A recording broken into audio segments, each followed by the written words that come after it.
Agradezco a los organizadores de este evento, muy especialmente al doctor Giovanni Azael Figueroa Mejía, por invitarme a participar en este tema. Hablamos de derecho procesal constitucional. También un saludo fraterno para los 45 amigos, colegas que estarán disertando este tema de derecho procesal constitucional. Me da mucho gusto verlos a través de la distancia, pero siempre juntos en la inmensa participación de las ideas y del pensamiento. Agradezco también a todos y cada uno de los participantes. Y en principio, una reverencia al doctor Héctor Fix Zamudio por ser uno de los pilares fundamentales del derecho procesal constitucional en México. Y es que precisamente leyendo la obra intitulada Derecho Procesal Constitucional y Convencional del doctor Eduardo Ferrer MacGregor, donde él señala que el doctor Héctor Fix Zamudio, en un estudio en 1955 para acreditar su licenciatura, hizo un trabajo de tesis en donde por primera vez se realizó un estudio sistemático del derecho constitucional.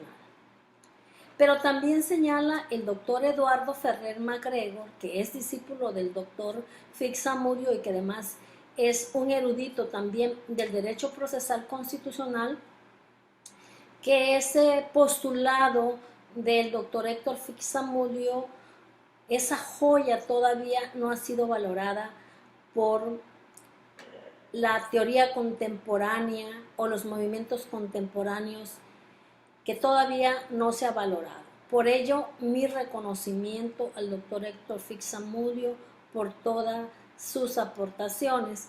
También es muy importante mencionar que esos trabajos del doctor Héctor Fix Zamudio tomó también las ideas o los razonamientos o los postulados de Hans Kelsen de esa obra conocida en 1928, pero también aquellos trabajos que realizaron en aquel entonces Piero Calamandrei, Capelletti y otros tantos estudiosos de ese tema, como Alcalá Zamora y Castillo, que era su maestro, y también mencionar a Couture, que tomó esas ideas también para su trabajo, pero fue el primero que realizó ese estudio sistemático y lo ubicó en el derecho procesal. De ahí su denominación, derecho procesal constitucional, una nueva rama de derecho procesal y que se encarga del estudio sistemático de los medios de control constitucional. Y hablando de los medios de control constitucional, los medios de control constitucional se encargan de reintegrar el orden constitucional cuando éste ha sido desconocido o, en su caso, vulnerado por los órganos del poder. En México, a pesar de esas aportaciones del doctor Héctor Fix Zamudio y de otros estudiosos en este tema como García Belaunde y el doctor Pedro Néstor Sagüez, no se había hecho un estudio en México de los medios de control constitucional, sino hasta posterior a la reforma de 1994 a la Constitución Federal, que se da el florecimiento de los medios de control constitucional. Ahí en esa reforma se crea el juicio, la acción de inconstitucionalidad, otro medio de control constitucional. También se erige a la Suprema Corte de Justicia como un tribunal constitucional, no tanto como un tribunal modelo del de Kelsen, sino que este quedó dentro del propio poder judicial. También esa facultad se retoma de conocer de constitucionalidad, que la Suprema Corte lo tenía desde la Constitución de 1917. Y así posteriormente se dieron otras reformas que fortalecieron al Poder Judicial, como la de 1996 y 1999, en donde también se crean otros medios de control constitucional en materia electoral. El juicio de revisión constitucional y el juicio de los derechos políticos electorales. Ya en nuestra Constitución pues ya estaba el juicio de amparo y la controversia constitucional. Por ello que se da ese florecimiento pues de los medios de control constitucional, pero también es preciso recordar que siempre haya habido tesis y jurisprudencias en donde solamente la Corte, la Suprema Corte de Justicia de la Nación podía declarar la inconstitucionalidad de la ley o la desaplicación de una norma que fuera contraria a la Constitución. Esas reformas a la Constitución Federal también dieron un origen para que se reformaran las constituciones en las entidades federativas y se expandiera de esa manera el derecho procesal constitucional. Las entidades federativas que fueron iniciadoras de la expansión del derecho procesal constitucional fue Veracruz, Tlaxcala, Coahuila y Chiapas. Estas entidades federativas crearon órganos constitucionales, y ya sea una sala constitucional o que en su caso el propio pleno del tribunal conoce para resolver algún medio de control constitucional. También se creó un medio de control constitucional muy importante a nivel local, que es la omisión legislativa, y que desde el año 2000 aparece en esa Constitución y todavía no hay un medio de control constitucional federal como la omisión legislativa que está en las entidades federativas. También se creó el control difuso de constitucionalidad local, que por cierto lo contemplaba la Constitución de Coahuila en su artículo 158. En este tema del derecho procesal constitucional tengo aproximadamente entre 18 y 20 años siguiendo lo que es el derecho procesal constitucional y sobre todo en las entidades federativas. Le he dado un seguimiento al comportamiento de los órganos constitucionales y de los medios de control constitucional. Sobre todo esto es muy interesante para los estudiosos del derecho, los alumnos en este caso, estudiosos del derecho. Y antes de continuar con esta manifestación sobre el derecho procesal constitucional local, me voy a permitir señalarles la línea del tiempo del derecho procesal constitucional. Posteriormente me regresaré a lo que es el derecho procesal constitucional local, porque creo que es muy importante, sobre todo en estos momentos que estamos hablando de derecho procesal constitucional. Para algunos teóricos señalan que la primera aparición del derecho procesal constitucional como precedente es la sentencia del juez Edward Coke en Inglaterra en 1610, y que ahí nace el antecedente de la Judicial Review. Posterior tenemos la sentencia de 1803 en el caso Marbury versus Madison en Estados Unidos con el juez John Marshall, un juez que es conocido como el juez más importante de todos los tiempos. Ahí él ejerció por primera vez el control difuso de constitucionalidad, es decir, desaplicar una norma que era contraria a la Constitución.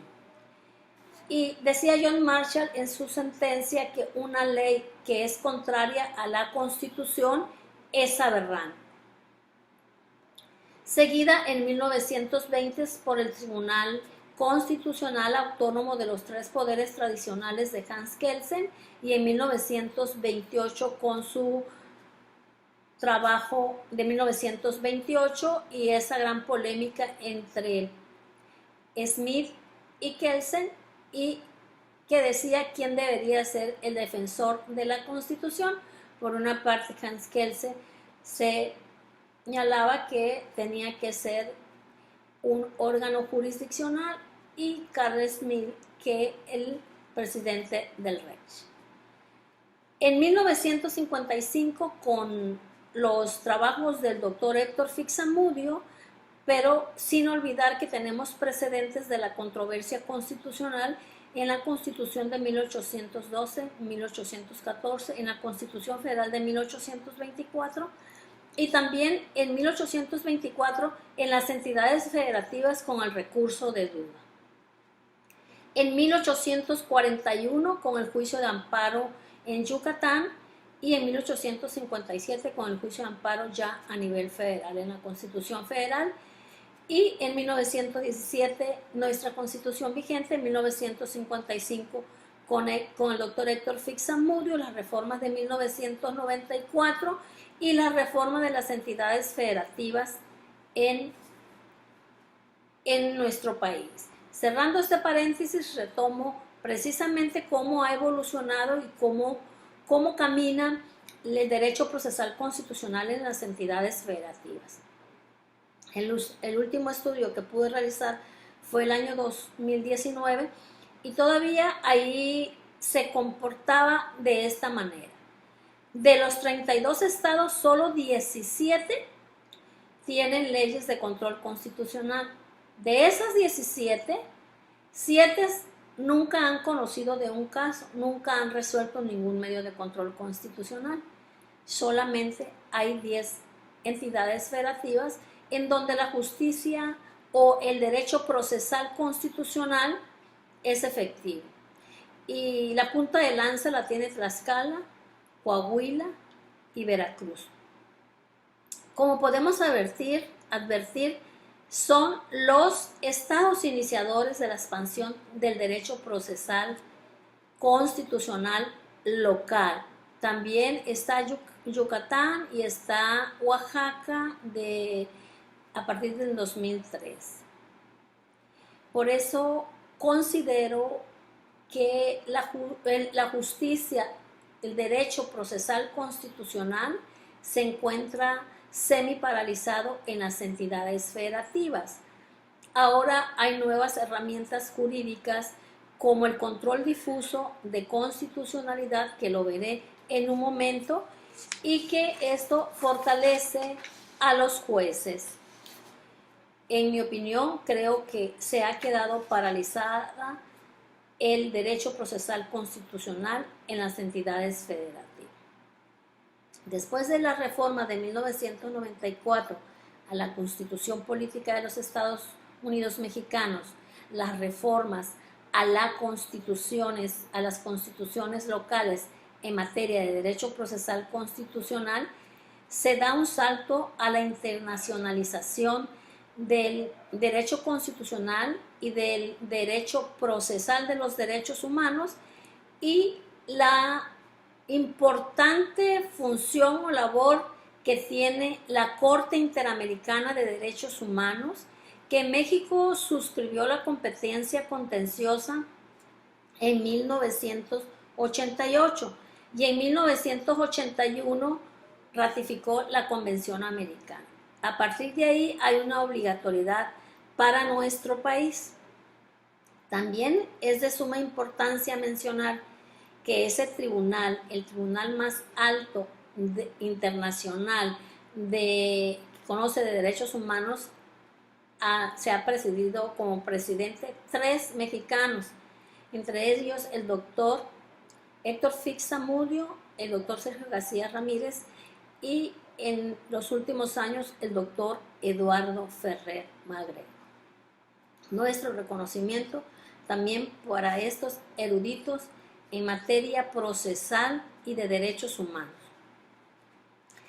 Las sentencias de la Corte Interamericana han simbrado el sistema jurídico en nuestro país, lo han sacudido, lo han movido, como fue la sentencia del caso Radilla Pacheco en el 2009, que al sentenciar la Corte Interamericana al Estado mexicano establece que todos los jueces en el ámbito de su competencia deberán de ejercer un control convencional ex oficio. ¿Qué quiere decir? Que si hay una ley que es contraria a la Convención Americana, se debe desaplicar. Esto mueve el sistema jurídico en nuestro país. Luego también hay un expediente varios que todos los abogados deben de conocerlo y deben de estudiarlo para crear mejores argumentos. Tenemos la reforma del 10 de junio del 2011 en materia de derechos humanos. Llega la era de los derechos humanos en nuestro país. El artículo 1 de la Constitución, como cereza del pastel en derechos humanos en México, que establece en el párrafo 2 el control de convencionalidad, el principio pro persona, la cláusula de interpretación conforme y en el párrafo 3 la obligatoriedad de todas las autoridades en el ámbito de competencia para promover, respetar y garantizar los derechos humanos bajo ciertos principios. Estos acontecimientos jurídicos son muy relevantes en nuestro país, porque también dieron un giro para que la Suprema Corte de Justicia de la Nación, el 11 de diciembre del 2011, emitiera una tesis en donde señalaba que abrogaba otras tesis que durante muchos años habían contemplado el control concentrado en nuestro país. Tesis que decía que el artículo 133 no establecía el control difuso de constitucionalidad. Y es ahí precisamente donde se pasa en nuestro país del control concentrado que tenía la Suprema Corte de Justicia de la Nación a un control difuso de constitucionalidad, pero más aún todavía a un control difuso de convencionalidad. Cuando haya una norma que sea contraria a la Constitución, la podrá desaplicar cualquier juez, o en su caso, cuando sea contraria a la Convención Americana, el juez tiene la facultad para desaplicarla, siempre otorgando lo que mejor beneficie y realizando esa interpretación conforme de todo el corpus iuris de los derechos humanos.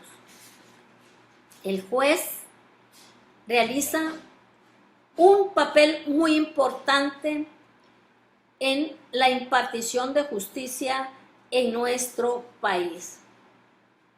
Queda muy lejos aquello ya lo que decía el señor de la Brede y barón de Montesquieu, que el juez era solo el mecánico, el mero aplicador de la ley. Ahora el juez tiene la obligatoriedad de la protección de los derechos humanos. Todo este producto de cuestiones jurídicas, de asuntos jurídicos, instrumentos jurídicos, como las resoluciones de la Corte Interamericana y su jurisprudencia, han movido el sistema jurídico en nuestro país, orientando a los jueces a que la justicia vaya con la humanización y la aplicación del derecho efectivo. El juez siempre debe de recordar que la rectitud de la conciencia es tan importante como el conocimiento.